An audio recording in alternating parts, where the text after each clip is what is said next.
El Consejo Constitucional terminó la etapa de votación de los 14 capítulos de la propuesta de nueva Constitución.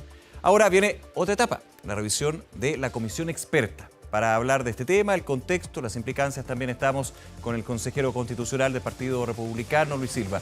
Muchas gracias por acompañarnos, Luis, bienvenido. Muchas gracias a ti, Nicolás, por la invitación. Muy buenas tardes. Termina una etapa, comienza otra, y a la espera también de lo que va a ser las observaciones de la Comisión Experta. ¿Cuánto margen hay de que vaya cambiando lo que ya está definido en esta propuesta de 14 capítulos que ya se han votado? Teóricamente el margen es amplísimo, no tienen límite los expertos para observar el proyecto votado en el Pleno. Pero en la práctica, y esto me atrevo a decirlo también porque lo he corroborado en conversaciones informales con algunos expertos de ambos lados, el espíritu es moverse dentro de márgenes, vamos a llamarlo así, razonables, desde el texto aprobado en el Pleno. Por lo tanto, y ahora estamos a la espera precisamente de estas observaciones. Los expertos reciben oficialmente el texto aprobado en el Pleno el sábado.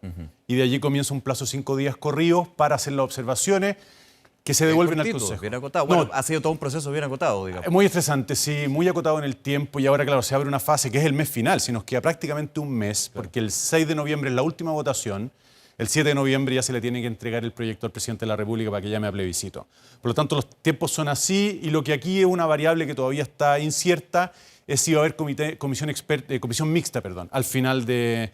No al final, pero desde la comisión de expertos se va al Pleno y desde el Pleno, según las votaciones, puede abrirse una comisión mixta. Esta comisión experta de consejeros, consejeras, comisionadas, comisionados se da, y ahí es bueno también explicarlo, cuando hay divergencias con respecto a observaciones, porque aquí corren los 3/5, los 2/3 para integrar una observación, para eliminar un punto que tiene la observación.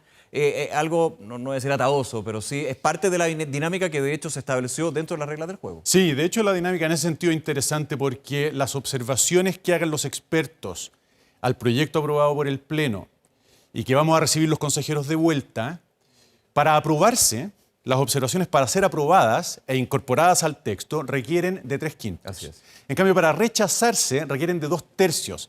Es una mayoría más exigente. Poniéndolo en números, 3/5 en un consejo de 50 son 30 personas. Perfecto. Los 2/3 son 33. Por lo tanto, hay 3 votos allí que para rechazar pueden ser críticos. Si tú rechazas una norma, pero con menos de 33 votos, se arma la comisión mixta, que tiene la misión... Exactamente. Cuando no se alcanzan los 2/3. Para rechazar, efectivamente. Para rechazar. Okay.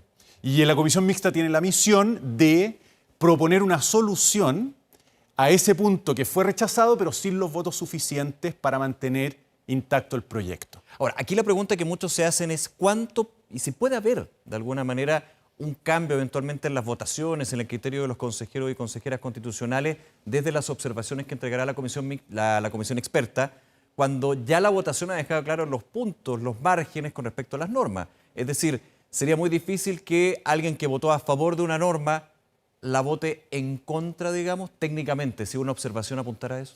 Mira, y viceversa. En la práctica no, porque al final estamos redactando un texto. Y cuando digo un texto, quiero decir que hay que construir con palabras. Y hay muchas palabras para decir a veces las mismas cosas. Y entonces hay un margen bastante amplio, yo diría, para que los expertos observen en ese espacio que dan las palabras para decir lo mismo, o más o menos lo mismo. Ya. Y ahí, por lo tanto, se abren muchas oportunidades para que desde el Consejo se aprueben observaciones a cuestiones que ya acabamos de aprobar, ¿no? Porque te están presentando un texto nuevo que agrega matices, ¿no? Y por lo tanto, esto no es como decirlo, un simulacro en el que, mira, lo que se aprobó en el Pleno ya prácticamente queda escrito en piedra y ahora lo que van a hacer los expertos es observar algo que si no es idéntico a lo aprobado, entonces va a ser rechazado. Ahora, desde el oficialismo ya consideran que esto está escrito en piedra, prácticamente, digamos. Yo creo que se equivocan y de hecho yo los invito y creo que van a aprovechar la oportunidad de observar, ¿no? Y de hecho están trabajando en eso. Me consta que ayer los comisionados expertos de izquierda, más los consejeros de izquierda, incluso miembros de la directiva de algún partido, se juntaron. Y quiero pensar que se juntan precisamente porque ven en la instancia que se abre una oportunidad para seguir aportando al texto. Nosotros somos tremendamente conscientes, y hablo por la bancada republicana, de que este es un texto que se construye, ¿no? Mancomunadamente. obviamente que están las mayorías que al final de alguna manera fuerzan ciertos resultados, pero el texto que resultó aprobado en el Pleno incorpora muchas de las demandas de la izquierda, muchas de las sensibilidades de la izquierda, lo cual se puede probar no solo con las votaciones unánimes que hubo, muchas, de normas que venían intactas desde el anteproyecto, sino también a través de muchas votaciones en que la izquierda se abstiene. Y que me consta, porque también lo vivimos desde nuestra parte, absteniéndonos en ciertas normas, en ciertas votaciones, la abstención muchas veces lo que significa es una suerte de consentimiento tácito con la norma que se está votando. Hay una pequeña... No en el fondo, pero sí en la forma en que se establece dentro de la propuesta. Yo diría que al revés, hay empatía o simpatía por el fondo. Perfecto. Y una cierta diferencia en la forma. Eso ocurrió. Te pongo un solo ejemplo que es muy sintomático. Había un consenso completamente transversal respecto de una norma que venía del anteproyecto sobre cambio climático. Nosotros introdujimos una sola palabra, literalmente una sola palabra al texto del anteproyecto, que era bastante escueto, el adjetivo racional. La derecha lo votó a favor, 33 votos, y la izquierda lo que hizo fue abstenerse. Evidentemente que en esa abstención yo no interpreto un voto en contra, sino simplemente, mira, no nos gusta que hayan incorporado el adjetivo racional. Racional que tenía de alguna manera la mirada desde el punto de vista de la protección del medio ambiente, lo estoy parafraseando, sí. La protección del medio ambiente, pero en aras también de un desarrollo económico, es decir, que no choque uno con otro. Es más amplio que eso, pero lo incorpora. La idea era incorporar porque dice que el resguardo tiene que ser oportuno, justo y racional. Incorporamos el racional y la idea es robustecer la idea de que la protección del medio ambiente se da dentro de un todo que tiene que ser armónico y equilibrado. Ya. Luis Silva, ¿cómo reaccionas tú, más que reaccionas, qué opinas tú de lo que se ha estado escuchando en no solamente los últimos días, sino las últimas semanas, desde las críticas del oficialismo, autoridades políticas, desde también partidos de derecha, algunos líderes de derecha, en términos de ahora es el minuto de que los partidos políticos salven el proceso? Parten de una dinámica y de una consigna de que el proceso ya ha fallido. Parto de esa línea en lo que se ha escuchado. ¿Qué opinas tú? Me parece exagerado, me parece que nace de una lectura errónea de lo que ha pasado en esto, quiero decir, casi 8 meses, porque quiero incorporar los 3 meses del trabajo de la comisión de expertos. Sí, claro. No hay que olvidar que este es un proceso en 2 etapas, comisión de expertos, 3 meses, Consejo Constitucional, 5 meses. Nadie viene a salvar el proceso. Sin embargo, a mí me parece virtuosa la participación de las directivas de los partidos políticos, como me parece virtuoso que se vayan incorporando cada vez más actores también de la sociedad civil, que tengo la esperanza de que sí ocurra, particularmente entre las fechas que van del 7 de noviembre u 8 de noviembre, cuando ya el texto definitivo está entregado a manos del presidente, y el 12 de diciembre, el 16 de diciembre, un día antes del plebiscito, ¿no? Claro. Por lo tanto, mientras más personas se incorporen representando, en este caso, partidos políticos, pero después organizaciones de la sociedad civil, influencers, líderes de opinión, los medios de comunicación, etcétera, me parece más positivo. Y yo veo hasta este minuto la intervención o la participación, mejor dicho, de las directivas de los partidos políticos en esta dirección, manifestando preocupación por un proceso que ciertamente nos tiene que preocupar, porque es muy importante para Chile, pero en una coordinación muy fina, yo diría, con los consejeros y los comisionados. De hecho, no ha sido raro ver a las directivas o a los presidentes, las presidentas de los partidos políticos en la sede del excongreso, sí. Y no al revés. Es decir, porque uno podría haber pensado, mira, aquí si el salvataje consiste en que los consejeros se mueven a la sede de los partidos, que los expertos se mueven a la sede de los partidos. Que van a pedir ayuda. Exactamente, pero aquí no, es al revés. Ellos vienen, ¿qué está pasando, muchachos? ¿Cómo podemos ayudar? Ahora, pero aquí lo que se ha establecido desde las conversaciones de los partidos políticos es llegar a grandes acuerdos. Y desde la mirada, por ejemplo, que tiene el Partido Republicano, los acuerdos ya se concretaron con las votaciones de estas normas. Yo creo que los acuerdos ya estaban implícitos en el anteproyecto, que de hecho ha sido muy celebrado precisamente por reflejar un equilibrio de fuerzas políticas. Ahora, ¿le acusan a ustedes de dibujar el anteproyecto? Los propios comisionados, algunos, no todos. Algunos, efectivamente. Yo creo que la acusación es injusta. La presidenta de la comisión, por ejemplo. Pero yo creo que la acusación es injusta. Lo que pasa es que a veces cambian, ¿no? Cosas que resultan o muy simbólicas o muy cercanas a la sensibilidad de la persona que hace la crítica. Pero cuando tú haces un análisis objetivo del texto del anteproyecto que terminó siendo aprobado por el Pleno en la forma de proyecto, te das cuenta de que, uno, La estructura del anteproyecto está intacta. Se incorporaron algunos capítulos, era previsible, ¿no es cierto? Uno sobre defensa nacional, Sí. otro sobre seguridad interior, está la Defensoría de las Víctimas, en fin, hay algunas innovaciones en ese sentido, pero la arquitectura del anteproyecto está intacta. Y luego el texto, en una medida muy importante también. Por lo tanto, hay una congruencia, ¿no?, entre lo que hemos terminado de aprobar ayer en el Consejo Constitucional y el anteproyecto. Por lo tanto, los grandes acuerdos yo los veo insertos en la arquitectura de lo que se ha terminado. Hay, por supuesto, matices, que es lo que justifica la discusión, la controversia que sigue abierta mientras el proceso no se cierre. Obviamente que hay espacio para adecuar los textos, pero creo que todo en pos de un mejor texto, siempre insisto, respetando este marco general del anteproyecto que refleja estos acuerdos políticos. ¿Por qué esta propuesta no es un retroceso en los derechos sociales como se ha establecido desde un ala de los consejeros constitucionales y desde un ala también de las sensibilidades políticas? En primer lugar, porque consagra nuevos derechos sociales. Aparte de reconocer los mismos que estaban en la Constitución, que están en la Constitución vigente, como es la seguridad social, la salud, la educación, se consagran otros nuevos como el derecho a la vivienda o el trabajo decente. Digo nuevo el trabajo decente porque la libertad de trabajo ya está, sí, pero el trabajo decente no. A eso hay que agregarle un reconocimiento a la maternidad, un reconocimiento a los cuidados, un reconocimiento a todas las personas en situación de discapacidad, etcétera. Es decir, en el sentido de reconocer, ¿no?, la riqueza y la necesidad de este Chile plural. Esta Constitución que se está trabajando ahora es mucho más rica, ¿no?, mucho más comprensiva, mucho más amplia en su rango que la Constitución vigente. Ahora, y por ejemplo, los derechos sexuales y reproductivos, que ahí hay un tema de discusión en términos del impacto o los efectos jurídicos que podría tener esta propuesta como está hoy. No va a haber ninguna diferencia, los derechos sexuales y reproductivos no están en el texto de la Constitución vigente y la enmienda que provocó, porque tampoco estaba en el anteproyecto, eso hay que decirlo. Era una enmienda de la izquierda que finalmente fue rechazada en comisión, la repusieron en el Pleno y se rechazó en el Pleno. Creemos que su omisión por parte del texto no va a impedir el desarrollo de ninguna política pública. Ahora, me quiero quedar un segundito ahí, hay varios temas y podríamos estar aquí hablando horas. Seguro. Y es muy interesante y es muy bueno también ir comentando lo que es en el proceso, pero en este punto en particular que ha generado bastante discusión y críticas desde los sectores del oficialismo, lo voy a poner en ese punto, se habla principalmente de alguna manera de que terminaría derogándose o generando inconstitucionalidad, por ejemplo en el proyecto, o sea, no en el proyecto, en la ley de interrupción voluntaria del embarazo. Sí, es una lectura errónea del proyecto que se está trabajando porque se respeta exactamente el texto de la Constitución vigente, que ha sido compatible desde el año 2017, si no me equivoco, con la ley de despenalización del aborto en 3 causales, con la única excepción de que se reemplaza del qué por quién.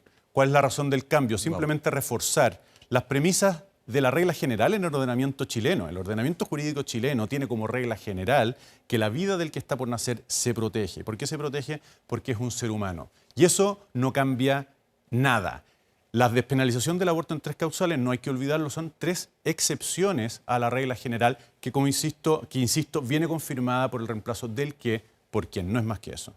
Déjame ir un poquito al sistema político, que muchas veces puede ser medio árido para quienes escuchan, pero es bien clave en todo este proceso constitucional, sí, en términos de lo que se dice actualmente. Hay un sistema político que hace que, por ejemplo, un presidente o una presidenta no tenga ingobernabilidad, pero sí se haga muy difícil hacer reformas, hacer cambios. También la situación de los partidos, el discolaje, los independientes. ¿Cómo va quedando también este punto? Que es bien central, insisto, nos quedamos mucho en las polémicas, pero aquí también está la clave en este proceso. Personalmente, Nicolás, creo que este es el mayor aporte del proyecto que estamos haciendo para Chile si es que finalmente aprobada el 17 de diciembre. ¿Por qué? Porque una de las grandes demandas hoy es que los políticos den respuesta a las necesidades de la gente. ¿Cuál es la razón por la cual esas respuestas son mediocres o tardan? Muchas veces, no siempre, muchas veces responde a la dificultad que el presidente tiene para ponerse de acuerdo con el Congreso. ¿Por qué es tan difícil ponerse con el Congreso? Porque son muchas partes interesadas. ¿Qué significa esto? No solo que hay muchos diputados, que el número no importa mucho, son 155 hoy día. Que de hecho se baja en la propuesta. A 138. Aquí lo que más importa es que esos 155 diputados representan muchos partidos distintos. Hay una fragmentación de la fuerza. Exactamente, hoy día son 21. ¿Qué significa esto? Que cualquiera que quiera sacar consensos desde el Congreso tiene que poner de acuerdo a muchas partes. Y esto le da a minorías circunstanciales mucho poder de negociación. Pueden finalmente tener, ¿no es cierto?, por el mango la sartén de la negociación. Es decir, tú puedes tener, ponte tú, pongamos un ejemplo, ¿no es cierto?, 155 y necesitas la mitad más 1. Es decir, yo me pierdo aquí, pero digamos que son como 73, 70 y... por ahí, ¿no es cierto? 73, sí. Ya imagínate que necesitas la mitad más 1, ¿no? Y tienes a 72 personas de acuerdo. Te falta un solo voto. Claro. ¿No es cierto? Y al final la política pública, que depende de ese consenso, está en manos, esto es un ejercicio teórico, pero está en manos de una sola persona. Un solo voto tiene el poder para decidir si esa política pública sale o no sale y cómo sale. Lo que se está haciendo en el proyecto de Constitución es minimizar los efectos nocivos de ese hecho. ¿Cómo? Primero, reduciendo el número de parlamentarios y segundo, reduciendo el número de diputados que se eligen por distrito. Hoy día el máximo es 8 y el techo se está poniendo en la Constitución en 6. Claro. Y bajándolo de 3, que es el mínimo hoy día, a 2. Con eso abriendo un abanico de matices que permita una buena representatividad de la población por distrito, pero al mismo tiempo obligando a formar partidos más robustos que tengan que hablarle a un abanico más amplio de personas. ¿Qué te va a facilitar eso? El diálogo con el Ejecutivo, en primer lugar, y el diálogo entre los mismos parlamentarios, en segundo lugar. Hay varios temas, pero está el tema de derecho a huelga y son quizás los más comentados fuera del Consejo, porque el Consejo ha trabajado muchísimo en distintos temas donde por unanimidad se han aprobado normas, en otras no. Pero quiero preguntarte por una en particular que ha sido bien resentida por distintos sectores, de derecha, izquierda, de distinto color, que tiene que ver con el eximir del pago de contribuciones a la primera vivienda. Desde la argumentación de quienes presentaron la norma, el Partido Republicano, los consejeros del Partido Republicano, si yo consagro el derecho a la vivienda, una vivienda digna, también tengo que consagrar otro tipo de elementos, como por ejemplo, que pueda tener el dinero para mantener eso. Por ejemplo, no pagando las contribuciones. ¿Cómo han visto esa discusión? Porque desde derecha a izquierda, insisto, alcalde, alcaldesas, con lo que significaría implementar una norma en la Constitución. Primero se dice, esto no es materia constitucional, esto es materia de proyecto de ley. Punto 1, podría haber una observación, por ejemplo, en la comisión de expertas. Segundo, el efecto. Bueno, si se va a eliminar ese tributo, tiene que venir el dinero de otra parte, digamos. Sí. Que eso sería por una ley y eso habrá que dejarlo Al legislador. al legislador. Así es, mira, la razón por la que están las contribuciones en el texto de la Constitución es responder a una definición no solo del anteproyecto, sino de la Constitución vigente y que hoy día es prácticamente un lugar común en el derecho constitucional, que es que el ejercicio de ningún derecho fundamental puede ser afectado en su esencia por tributo o carga alguna, ¿no? O sea, no puede haber una carga, una condición, una restricción sobre el ejercicio de tu derecho tal que en la práctica lo impida. Cuando se consagra en la Constitución, como está pasando en el proyecto actual, porque este es un derecho que no está en la Constitución vigente, como es el derecho fundamental a la vivienda, ¿no? Y existe un impuesto que si no se paga, el Estado se lo cobra sacando remate tu casa. Bien, evidentemente que estamos frente al caso de una carga impositiva, en este caso contribuciones, que puede afectar el ejercicio de tu derecho fundamental a la vivienda en su esencia, porque que te quiten la casa cuando estamos hablando del derecho fundamental a la vivienda, evidentemente que estamos hablando de algo que toca la esencia del ejercicio de ese derecho. La exención de contribuciones precisamente responde a esta lógica: resguardar, garantizar el ejercicio fundamental del derecho a la vivienda. También nos hacemos cargo de lo que tú decías y que lo han señalado también muchísimos expertos, ¿no? Bueno, ¿qué pasa con el fondo municipal que hoy día se nutre de manera importante de lo que se recauda a través de este impuesto? Claro, que no tendría por qué ser visto por la Constitución y vuelve a la crítica de origen. Esto no es de materia constitucional, tendría que ser a través de proyectos de ley. Estamos hablando de temas tributarios, entendiendo que aquí hay una contraposición de derechos constitucionales que están establecidos acá. Y de hecho hay un complemento entre la Constitución y la ley, porque hay una norma transitoria que dice que el presidente y el Congreso tienen un plazo de hasta 6 años para ver de qué manera, ¿no es cierto?, se acomoda a los efectos que tenga esta regla cuando empiece a aplicarse. Por lo tanto, hay un rango de 6 años para que la norma pueda empezarse a aplicar. Pero 6 años. Es bastante, es bastante. Serían 6 años donde no se pagarían contribuciones, por ejemplo. No, 6 años para ver cómo se adecúa esto Y de ahí empezar con la correría, excepción. digamos. Exactamente. Obviamente que si el presidente y el Congreso se ponen de acuerdo con la solución antes se exime de contribuciones antes. Esa es la idea. Y por último hay un techo, o digamos un asta para beneficiarse de esta exención, ¿no? Todas las propiedades, todos los inmuebles que pagan sobretasa, ¿no? Que es un impuesto cuando son los inmuebles son muy caros y que responde a la crítica que se ha hecho y con razón de que este podría ser una disposición que beneficia a los más ricos, tienen que pagar igual contribuciones. Ya. ¿No genera ruido, perdón Luis, No, por genera favor. ruido en ustedes un hecho en particular? En el proceso anterior, Convención Constitucional, la crítica iba a que se estaban estableciendo programas de gobierno, más que una propuesta de nueva Constitución. Esa era la crítica que se escuchaba constantemente.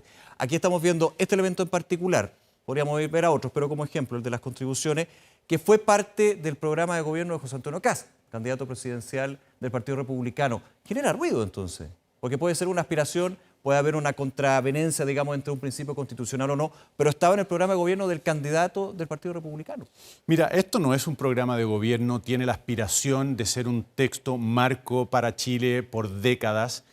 Hay que señalar, que encuentro muy interesante desde el punto de vista histórico, la exención de contribuciones, por seguir con el ejemplo que estamos trabajando, está en la Constitución desde el año 1925. La gente tiende a olvidarlo, pero el año 1925, cuando se separa la Iglesia del Estado, se consagra en la Constitución una exención a los templos religiosos del pago de contribuciones. Y nadie ha hecho ninguna objeción a que la Constitución contemple precisamente esta exención que hoy día uno podría decir se está ampliando. Siempre hay una frontera gris, ¿no? Muy porosa, permeable entre las políticas públicas o lo que es materia del legislador y lo que es de la Constitución, ¿no? Y de hecho hay muchas cosas en la Constitución vigente, para qué decir en el anteproyecto, que perfectamente podrían ser objetadas desde este ángulo, es decir, oye, mira, aquí se está haciendo políticas públicas en materia de medio ambiente, en protección de derechos fundamentales, propiedad, por ejemplo, Claro, en fin, todas tienen impacto. todas. Efecto. Para eso es la Y Constitución. para eso es la Constitución y por eso la línea tan delgada, digamos. Efectivamente, y al final uno puede corroborar que normalmente la objeción viene desde que no está satisfecho con lo que quedó. Y cuando se trata de las cosas que le interesan más, en cambio, esa objeción tiende a desaparecer, ¿no? Es decir, Sí, esas objeciones que se podrían representar en las observaciones de la comisión experta, porque aquí estamos viendo que no van a ser solamente los expertos que han hecho un trabajo, el anteproyecto fue bastante celebrado en su minuto. De hecho, autoridades desde la expresidenta Michelle Bachelet, que en algún minuto dijo, bueno, si fuera este anteproyecto yo voto a favor, sí. y de ahí cambió su opinión. También bien contraproducente en algunos sectores que no querían comisión experta, pero que finalmente piensan que es mejor el anteproyecto de la comisión experta que lo que está quedando ahora. Bueno, aquí podemos tener discusiones de todo tipo, pero ¿cómo ven esto en el ánimo en términos de lo que va a ser el plebiscito? Que de hecho hasta se puede poner en duda en términos de ¿podría haber plebiscito o no? Pues podemos discutir sobre esa hipótesis que a mí, Sí, para mí es de laboratorio. Me Pero dice que nos queda un minutito ahí. un para el minuto. Senado. Sí. Ya, la pregunta era, mira, brevemente, yo espero, realmente espero que desde los expertos lleguen observaciones al proyecto que les pasamos.